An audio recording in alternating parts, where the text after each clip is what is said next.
Hello दोस्तों, नमस्ते, प्रणाम, जय श्री राम जी। आप सबका स्वागत करती हूँ दोस्तों अपना यूट्यूब चैनल में। तो आज मैं बहुत ही प्यारा आप लोगों से दूल्हे का गीत सुनाने वाली हूँ दोस्तों। आप लोग जरूर सुनिएगा, अच्छा लगेगा तो लाइक कर देना, साथ में चैनल में को सब्सक्राइब कर लेना, छोटा सा प्यारा सा कमेंट कर देना मेरे प्यारे सखिए सहेलियों, और शुरू से लेकर अंत तक सुनिएगा। ढेर सारा प्यार दीजिएगा इस गीत पर। तो चलिए मैं सुनाने जा रही हूँ, आप लोग जरूर सुनिएगा। काहे ऋषियाल मिलल गांठरी, काहे ऋषियाल मिलल गांठरी, खाल खाल ए दुल्हा रखल खिचड़ी, खाल खाल ए दुल्हा रखल खिचड़ी, खाल खाल ए दुल्हा रखल खिचड़ी, खाल खाल ए दुल्हा।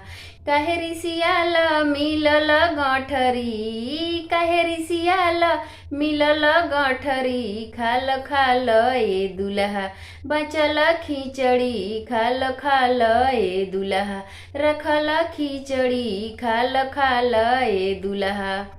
खिचड़ी न खइब त जूता लत पैब, खिचड़ी न खइब त जूता लत पैब, संगवा में कुटई है बाप तोहरी, संगवा में कुटई है बाप तोहरी, खाल खाल ए दुल्हा रखल खिचड़ी, खाल खाल ए दुल्हा रखल खिचड़ी।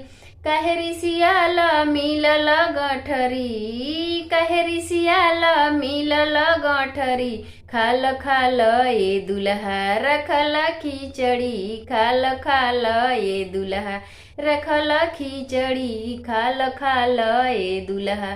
काहे ऋषियाल मिलल गांठरी, काहे ऋषियाल मिलल गांठरी, खाल खाल ए दुल्हा रखल खिचड़ी, खाल खाल ए दुल्हा।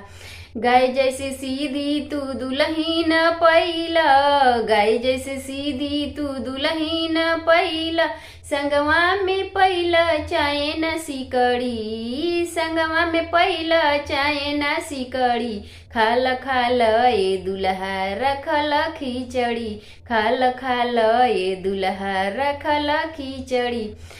काहे ऋषियाल मिलल गांठरी, काहे ऋषियाल मिलल गांठरी, खाल खाल ए दुल्हा रखल खिचड़ी, खाल खाल ए दुल्हा रखल खिचड़ी।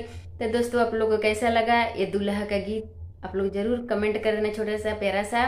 तो ये जब दुल्हा कोहबर में जाते हैं तो खिचड़ी खाते समय ये गीत गाया जाता है दोस्तों।